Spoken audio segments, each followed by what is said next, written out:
more, Linwood no more, Methyl no more, Irvine no more, sang the proclaimers as they detailed the devastation caused by industrial closures and the hardship and emigration that followed. That was the 1980s as Thatcher mercilessly shut the pips, decimating Scottish industry. Not just the many individuals who lost their jobs, but entire communities and the whole country suffered as deindustrialisation took root.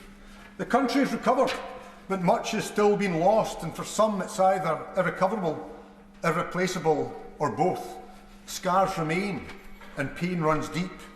The devastation will neither be forgotten nor forgiven. But is it now to be a new line of Grangemouth no more? Scotland's oil refinery stands threatened. That would result in the perversity of an oil-producing nation lacking refinery capacity. I asked the House of Commons Library for research on oil-producing nations and refinery capacity. There are few nations which are oil producers and yet lack refinery capacity. Norway has 2 refineries, and of those nations which lack a refinery capacity, none are in the top 25 oil producers as Scotland is. Instead, there are countries which neither produce as much oil as Scotland, nor even have a developed economy, largely developing nations such as the Congo or Trinidad and Tobago. Not a developed industrial land like Scotland, which now faces the absurdity of being a major oil producer, yet lacking refinery capacity. If this proceeds, Scotland will be getting treated like a developing nation, its raw product taken for a song and then sold back as a refined product, but at a premium to people and nation. Exploitation is what it's called. The Rosebank field and the North Sea are to be the saviours of the UK economy, yet Scotland is to lose its refinery and face social and economic hardship as a result. Exploitation is what it is. But it's what we'll inherit if action isn't taken. Oil was first discovered in the 1960s, and it would have made Scotland one of the wealthiest countries in Europe, and it was deliberately hidden from the Scottish people. That was to downplay expectations and diminish ambitions. Norway across the North Sea has been transformed socially and economically by its oil resource, a standard of living that Scots can only look at with envy, and a sovereign wealth fund that Scotland can only dream of. Yet Scots have continually been told that the resource would soon be gone, and in 2014 at the referendum, it wasn't just running out, but even an impediment, a drain on an independent Scotland. Yet now it's at the heart of the UK's economic recovery. Hear, hear. Although it's been rediscovered, what's in it for Scotland? As has been said, some nations discovered oil and made the desert bloom. But Scotland discovered oil and is seeing an industrial desert created in so many of its communities, and one could well now be Grangemouth. It's not just absurd, but perverse that an oil-producing nation should have no oil refinery capacity. It's more than an economic argument. It's vital for economic security. War in the Ukraine and conflicts in the Middle East have shown the consequences.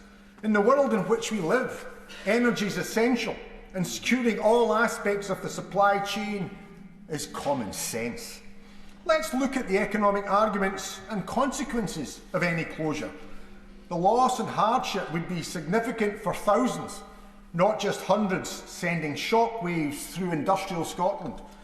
The plant's workforce is 500, but there are also some 2,000 contractors attached to it. Moreover, they're skilled jobs, and the loss, as with past industry closures, will impact upon future generations. Not only have current and past generations benefited from working there, but numerous apprentices were trained there, even if ultimately plying their trade elsewhere. We already have a skills gap. This would worsen it considerably. But job losses would be significantly more than those simply at the site. Closure would reverberate across industries clustered nearby because of the refinery. If it closes, many of them will also be lost. They're in a variety of sectors, whether chemicals, plastics, or other fields. That's also without even considering the huge number of individuals who depend upon the site, whether for their corner shop, as drivers or in other trades, both locally and from more distant parts. There's always a multiplier effect in any redundancy, but given the pivotal nature of the industry to the country's economy and its impact across a swathe of sectors, it would be huge. Both the town of Grangemouth and all of Scotland would suffer. The knock-on effect echoing across the entire country as industrial closures did decades ago, whether in the pits or car plants. Grangemouth Refinery is a national asset upon which our energy security as well as our industrial economy depends. It's why it must be retained. There's been a refinery there for a century, currently providing for 70% of Scottish filling stations, as well as for many in Northern England. It's also the primary supplier of aviation fuel for Scotland's airports. Not an insignificant issue in an island nation with many remote island communities. Energy security, as I've stated, demands it. Of course, we are seeking to transition from a carbon economy, but it requires to be both a just transition and at a pace allowing our economy and society to adapt. The cumulative impact of closure might not be the 4% loss of GDP suggested by Petroineos, but even the 0.25% or 0.3% loss of GDP suggested by the Fraser of Allender Institute would be damaging enough. Yet where's the outrage and anger? Where's been a ministerial statement here at Westminster or the call to action at Holyrood? Instead, there's been silence or sanguinity, hoping that it might just not happen, or even more disgracefully, quiet resignation to its fate. Thankfully, Unite the Union and the workforce are strenuously making the case, and I'm grateful for their assistance and input. Closure is still only potential rather than actual, but the threat is real, and there has to be a balance with causing unnecessary alarm and taking urgent action. Because unless action is taken now, then disaster will befall Grangemouth Refinery, and the impact will be grave upon all workers, the wider community and the entire nation. What needs done? Ownership has changed over the years and profitability has been affected by underinvestment. No blame can attach to the current or past workforce. Responsibility may also rest with previous owners other than Petrochina and Ineos currently in charge. But there are steps which can and must be taken which will address current profitability and that will buy time so that a transition can take place both at the site as across our economy. Moreover, there are also actions which will increase capacity and thus both profitability and productivity. That means linking Scotland's oil refinery with Scotland's oil production. Finally, there's that just transition and the need to prepare for the new world, but which can and must be done at this site. Let's examine those three aspects that must be done. Firstly, there's the need to fix the hydrocracker at the refinery. Its currently inoperability is impacting upon profitability. Restarting it would increase the profitability threefold. That's significant and would allow for an extension of life at the plant, even without any additional steps being taken. It's estimated that it would cost between 60 and 80 million to do so, but it must be done. The money must be found, whether from Westminster, Holyrood, or the existing business. Surely from amongst all three, finance can be found. It's a small cost for such a huge asset, and one that's essential, not just to our economy, but our society. There is, after all, a moral as well as financial economy, and the price mustn't be paid by the individuals and the communities who would suffer by its loss. As well as restarting the hydrocracker, there should also be an increase in capacity and what's refined. It will surprise many that North Sea oil isn't refined at the Grangemouth refinery. That despite the pipeline for the Forties fuel coming ashore at Cruden Bay and then being pipelined on to Grangemouth. Almost all the product refined at the plant is brought in on tanker from elsewhere. It comes in on ships and goes away in trucks. Meanwhile, North Sea oil is transported to other refineries, whether in the UK or abroad. That must end. It has always been absurd, but now it's criminal. The Forties fuelled pipeline, which last year moved approximately 40% of the UK's oil from the North Sea, must be refined at Grangemouth. It requires technological and engineering changes, but they must be done.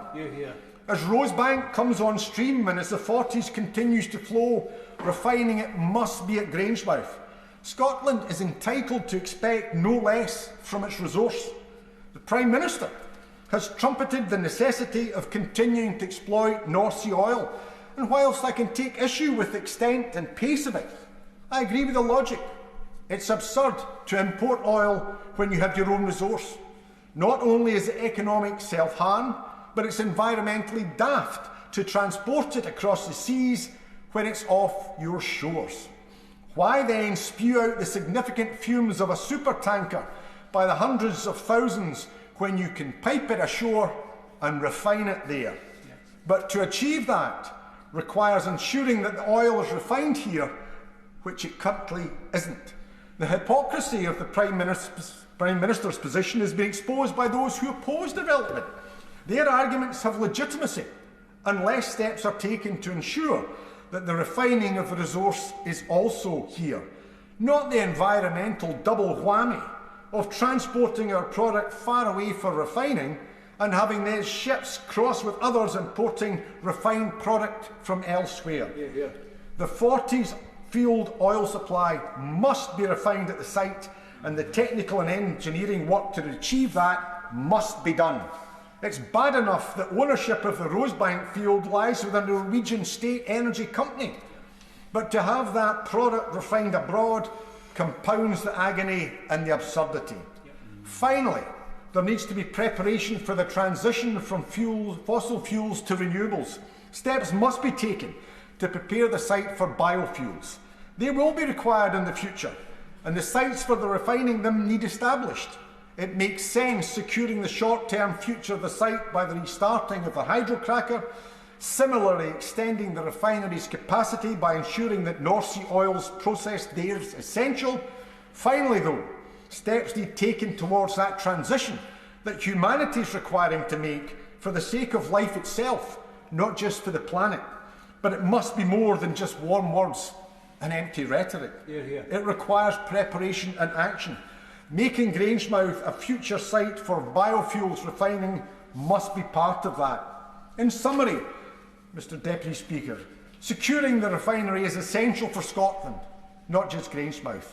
The arguments for it are social, economic, as well as environmental, and the case is overwhelming. It's simply perverse that an oil-producing nation should have no refinery capacity, or that an industrial desert be created where a natural bounty should see a country and its communities bloom. It's for those reasons that I ask the Minister to meet with me and workers' representatives from the site. Additionally, and most essentially, I ask him to ensure that these three steps are taken. Firstly, to ensure that funds are found to restart the hydrocracker. Secondly, to ensure that oil from the Forties field, and which is piped to Grangemouth, is refined there, and that new developments such as Rosebank will also be refined there, negating the environmental harm of the transshipment inward and outward of oil. Finally, on that point, just before you finish this? By all means. Can I commend the Honourable Gentleman for East Lothian for bringing this forward, and does the Honourable Member agree that the East Lothian oil refinery at Grangemouth is a necessity not only for Scotland but for all of the United Kingdom, and must stay open, not in opposition to renewable targets but in partnership with them? Yes, I agree with that, which is why I come to my final point, which is to ensure that as we transition, which we have to, actions at the site are taken for that new future by ensuring a biofuels capacity at the site. We simply cannot have the absurdity of an oil-producing nation lacking a refinery capacity, never mind the perversity of the oil it produces being shipped across the seas for refining. Thank you, Mr Deputy Speaker, and may I begin by thanking the Honourable Member for East Lothian for securing this important debate, and for colleagues across the chamber joining it. I recognise that news of a plan to transition Grangemouth refinery into an import terminal is undoubtedly a matter of concern for many people. However, I want to make clear that the Government is committed to ensuring continued fuel supply, protecting jobs and creating opportunities in Scotland and across the UK. Primary responsibility of my department is for the energy security of the whole of the UK, including Scotland. On the 29th of November, I met with the Scottish Cabinet Secretary Neil Gray, and we agreed that both of our governments would continue to work closely on this issue through fora such as the Grangemouth Future Industries Board. Scotland and the UK will continue to have reliable supplies of fuels after this transition if it goes ahead, in line with the UK Government's commitment to energy security and resilience.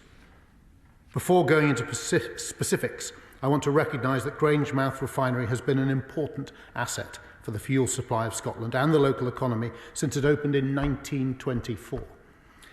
No final decision on the future of the refinery has been made, but the planning for the conversion of the refinery into an import terminal is a commercial decision by its owners, Petroineos.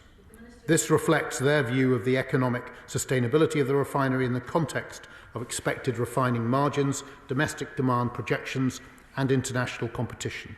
Even in this macroeconomic context, the UK and Scottish governments are working together to understand all the options for the future of the refinery, and happily give way to the Honourable Lady. I thank the Minister for giving way on this. Grangemouth is, as he has just said, a vital economic factor for the immediate vicinity, for my constituency in Edinburgh West, indeed for all of Scotland.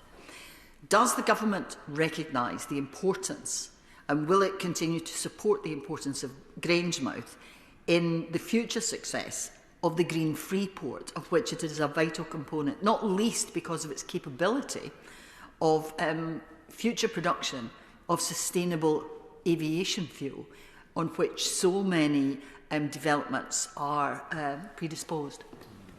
The lady is absolutely right to champion the opportunity. I mean, there are so many opportunities going forward, which is why, if the decision is made around refining there, I believe that will be, it will be countermanded multiple times over by the opportunities in issues like SAF, as the Honourable Lady mentions. And Scotland and that area have such a role to play in delivering and continuing the UK's leadership, which is a global leadership in having cut emissions. We celebrate recently that we've halved emissions, the first major economy on earth to halve emissions, and of course we're more ambitious going forward than any other major economy on earth, and Scotland has such a vital role to play. Despite encouragement, I'll give way to my honourable friend. My friend makes an excellent point about the jobs are very important at Grangemouth, the skills that have been developed over the years, 100 years this year, since it first came on stream. But does he also agree with me and most of the oil and gas industry that are adamant that the skills and technologies and supply chains that supply not just Grangemouth, the refinery, but the whole North Sea offshore industry are not just vital for managing the energy security of today, but the energy transition for tomorrow as well? My honourable friend, who's a great champion of those workers in the oil and gas industry, it's an integrated energy industry now, and I think he may have seen the recent research suggesting that 90% of those currently employed in oil and gas have transferable skills to the green transition, which we can positively expect to see many more jobs in future if we maintain the strength of that industry today. That's why it's so disappointing that parties opposite oppose new licensing of oil and gas, when it's vital to maintain those jobs, maintain that capability.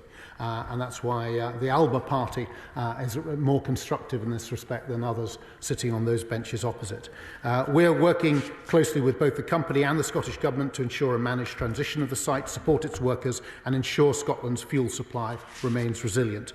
Petroineos' plans will ensure that the Grangemouth site will be able to maintain Scotland's fuel supply through imports.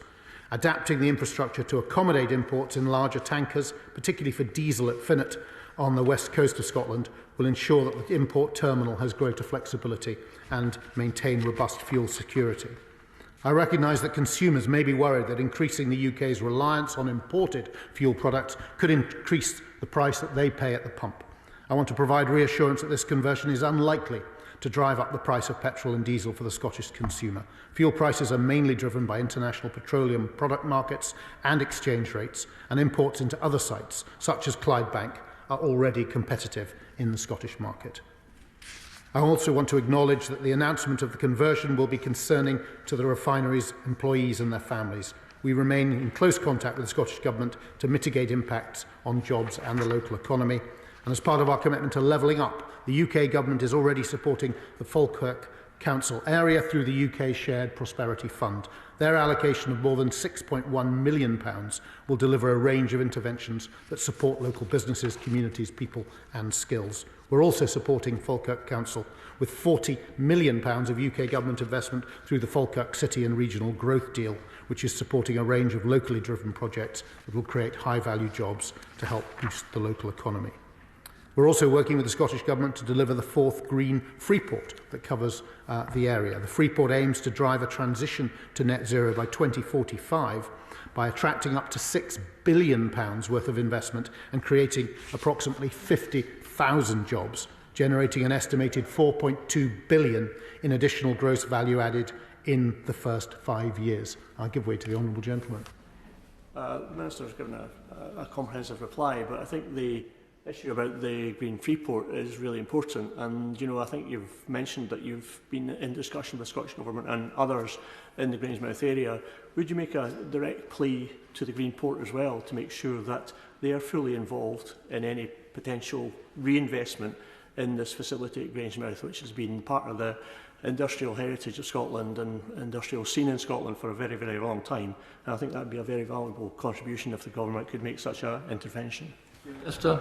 Well, as the Honourable Gentleman will be aware through contracts for difference, for so many other policy announcements from the UK Government, we are driving enormous growth in jobs in the green sectors. We're expecting it to grow to 480,000 jobs by the end of this decade. And as I say, as a global leader in decarbonisation, I think Scotland is going to, and that area in particular, has an enormous amount to offer, and there's huge opportunities coming forward. And we will, of course, be publishing next year a green jobs plan, working across with industry to identify the pressure points and the opportunities going forward.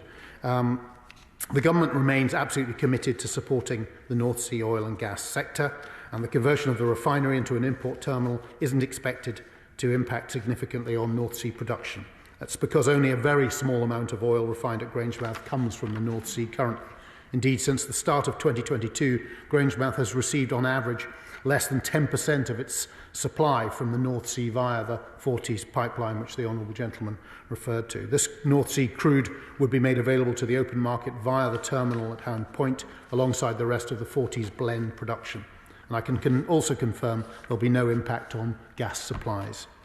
I want to reassure the House that the Government will continue to back North Sea production by granting licences for new projects such as the Rosebank field development. Developments such as Rosebank will continue to strengthen our energy security, support the transition to net zero and create new jobs and opportunities. Rosebank, for example, is expected to be significantly less emissions intensive than previous developments, which will help the UK reach its ambitious targets for net zero.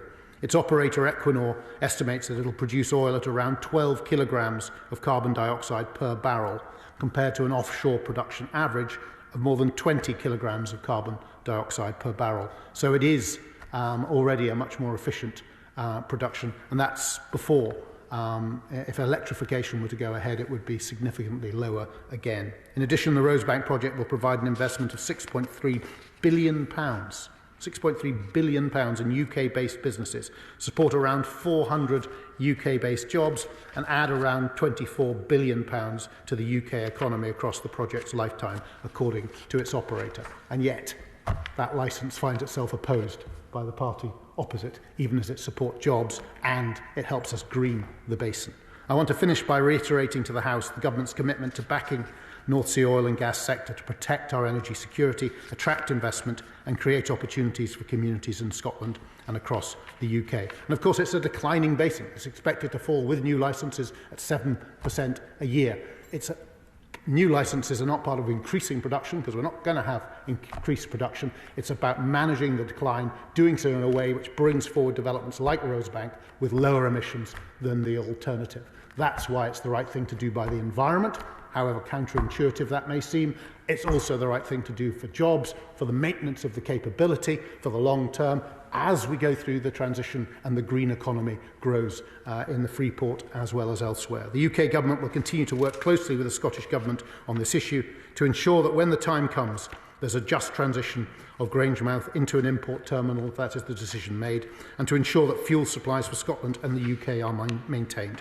The Government will also continue to support economic development in the local area to ensure there is a just transition for the workforce. So I look forward to continuing to engage with honourable members and the honourable gentleman in particular on this vitally important issue. Thank you. The question is that this House to stand adjourned. Does many of that opinion say aye? Aye. Contrary, no.